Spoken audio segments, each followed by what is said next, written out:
Hi, welcome to my channel. Last video நம்ம இந்த மாதிரி ப்ரீலோடர் எப்படி பண்ணுறது அப்படிங்கிறத சாம்பிள் பார்த்துருந்தோம். இப்போ அந்த ப்ரீலோடரை ஹைட் பண்ணிவிட்டு அதோட பேக்ரவுண்டில் இருக்கக்கூடிய டெக்ஸ்ட்டை எப்படி ரிவீல் பண்ணுறது அப்படிங்கிறத இந்த வீடியோவில் நம்ம பார்க்கலாம். இந்த வீடியோவில் நம்ம HTML file, JavaScript file and CSS file இந்த 3 ஃபைலில் நம்ம ஒர்க் பண்ண போகிறோம். இந்த மாதிரி அனிமேஷன் நம்ம டெக்ஸ்ட்டை ரிவீல் பண்ணுறதுக்கான அனிமேஷனை கொண்டு வரணும் அப்படின்னா அந்த அனிமேஷனை இனிஷியேட் பண்ணுறதுக்கு நமக்கு JavaScript வந்து தேவை. ஸோ அதை எப்படி நம்ம பண்ணுறது அப்படிங்கிறத நம்ம பார்க்கலாம். ஸோ அதை நான் என்ன பண்ணுறேன், ஆல்ரெடி இருந்த கண்டென்ட்டோடு வச்சுட்டு மீதி எல்லா கண்டென்ட்டையும் நான் ரிமூவ் பண்ணிடுறேன்.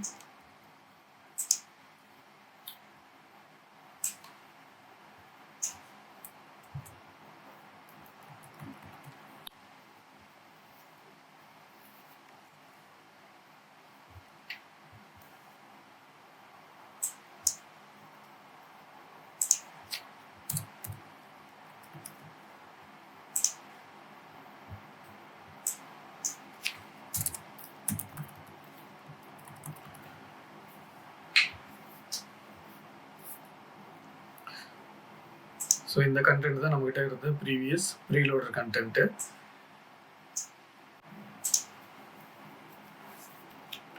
ஸோ இன்னொரு டிவ் ஆட் பண்ணிக்கலாம்.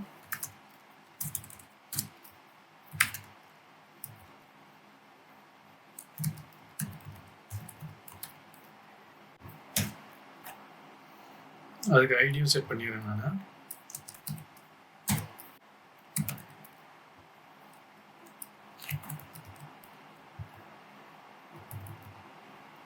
சாம்பிள் டெக்ஸ்ட் வேணும்.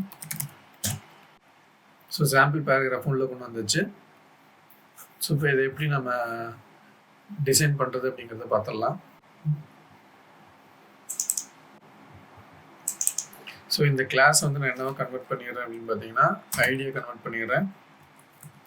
எதனால் அப்படின்னு பார்த்தீங்கன்னா இந்த டிவ் அப்படிங்கிறது ஒன்றே ஒன்று தான் நம்மகிட்ட மீன்ஸ் லோடர் அப்படிங்கிறது பேஜுக்கு ஒன்றே ஒன்று தான் நம்ம வச்சுருக்க போகிறோம். அதனால் இதை டைரெக்டாக நம்ம ஐடியை கன்வெர்ட் பண்ணிவிட்டு டார்கெட் பண்ணும்போது ஐடியை பேஸ் பண்ணி நம்ம டார்கெட் பண்ணிக்கலாம். ஸோ ஸ்டைல்லையும் போயிட்டு ஐடி செலக்டருக்கு நம்ம ஹேஷ் யூஸ் பண்ணணும். கிளாஸ் செலக்டராக இருந்தால் மட்டும்தான் டாட் வச்சு கிளாஸ் நேம் ப்ரொவைட் பண்ணணும். ஐடியா இருந்தது அப்படின்னா ஹேஷு நம்ம ஐடிக்கு என்ன வேல்யூ கொடுத்துருக்கோமோ அந்த வேல்யூவை நம்ம இங்கே ப்ளேஸ் பண்ணிடணும். ஓகே, நமக்கு பேசிக்காக என்ன தேவையோ அதை நம்ம உள்ளே கொண்டு வந்தாச்சு, பேஜில் கொண்டு வந்தாச்சு. இப்போ இதை நம்ம அனிமேட் பண்ண ஆரம்பிச்சிடலாம். ஸோ நமக்கு டிஃபால்ட்டாக ஒரு பேஜ் லோட் ஆகும்போது இந்த மாதிரி ஒரு அனிமேஷன் ப்ரீலோடர் கிடைக்கும் நம்மளுக்கு. அது ப்ரீலோடர் பேஜ் லோட் ஆனதுக்கு அப்புறமேட்டு இந்த ப்ரீலோடர் ஹைட் பண்ணிவிட்டு பேக்ட்ராப்பில் இருக்கக்கூடிய டெக்ஸ்ட் கண்டென்ட் இல்லாட்டி இமேஜ் கண்டென்ட் எதுவாக இருந்ததுனாலும் அதை நமக்கு விசிபிள் பண்ணிடுவாங்க. ஸோ அதுதான் நம்ம இங்கே பண்ண போகிறோம். ஸோ ஃபஸ்ட் இப்போ டிவ் நம்ம ஸ்டைல்ஸ் அப்ளை கொடுத்துடலாம்.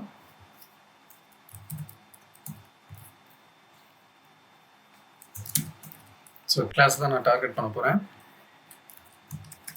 Position relative animation name. So இங்கே நம்ம அனிமேஷன் செலக்டரோட ஐடென்டிஃபையர் தான் நம்ம இங்கே ஸ்பெசிஃபை பண்ண போகிறோம். இதை நம்ம என்னென்னு வச்சுக்கலாம் அப்படின்னா டெக்ஸ்ட் ரிவீல்னு வச்சுக்கலாம். அனிமேஷன் டியூரேஷன் நான் 3 செகண்ட்ஸ் வச்சுக்கலாம். ஸோ நான் முன்னாடி ப்ரீவியஸ் வீடியோலேயே நான் சொல்லியிருக்கேன், அனிமேஷன் கொண்டு வரணும் அப்படின்னா அது எல்லா ப்ரௌசருக்கும் சப்போர்ட் இருக்காங்கிறத செக் பண்ணணும். ஸோ இப்போதைக்கு நம்ம டைரெக்டாக க்ரோம் ப்ரௌசர் தான் டார்கெட் பண்ணியிருக்கோம். சஃபாரி, வெப்கிட், சஃபாரிலாம் டார்கெட் பண்ணணும் அப்படின்னா அதுக்கு தகுந்த ப்ராப்பர்ட்டிஸை ப்ரொவைட் பண்ணணும். So Safari text reveal,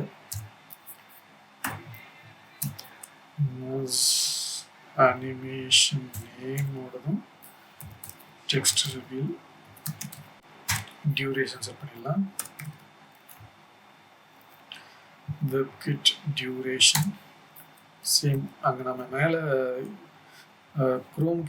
குரோமோட property எதை டார்கெட் பண்ணி கொடுத்துருந்தோமோ அதே ப்ராப்பர்ட்டி அதே வேல்யூஸ் தான் நம்ம கொடுக்க போகிறோம்.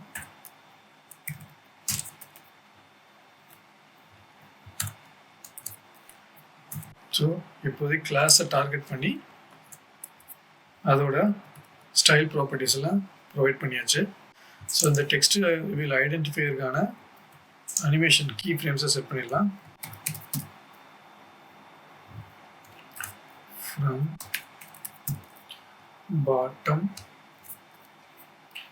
-100 pixel கொடுக்குறேன். opacity 0 கொடுத்துக்கலாம்.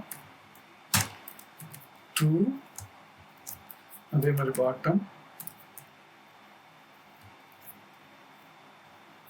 0 opacity 1.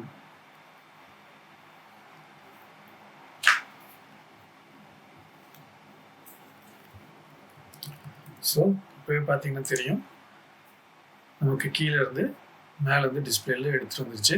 இப்போ நம்ம இந்த ப்ரீலோடரை ஹைட் பண்ணணும். அது எப்படி பண்ணுறது அப்படின்னு பார்க்கலாம். இதுக்கு நமக்கு ஜாவா ஸ்கிரிப்ட் வேணும்.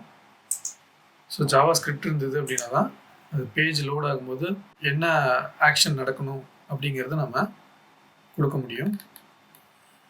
ஸோ ஒரு ஸ்கிரிப்ட் ஃபைல் எடுத்துக்கிறேன். ஜாவா ஸ்கிரிப்ட் ஃபைலு ஒரு வேரியபிள் டிக்ளேர் பண்ணிக்கலாம்.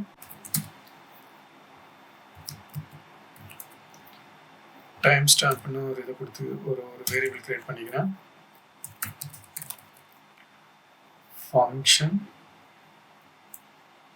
ஃபங்க்ஷனோட நேம் என்ன செட் பண்ணிக்கலாம், div load. இதுக்கு நம்ம எந்த ஒரு பராமீட்டரும் நம்ம செட் பண்ண போகிறதில்ல, அதனால் பராமீட்டர் ரிமூவ் பண்ணிடுறேன். Time stamp. ஸோ இங்கே நம்ம டைம் அவுட் செட் பண்ணணும்.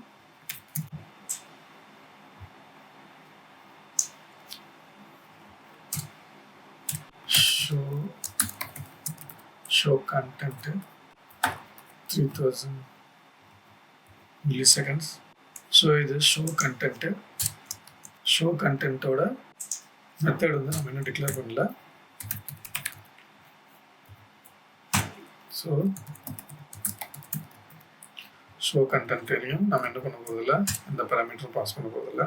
ஓகே, இங்கே தான் நான் சொல்லியிருந்தேன். இப்போது இந்த டிவ்வை ஹைட் பண்ணிவிட்டு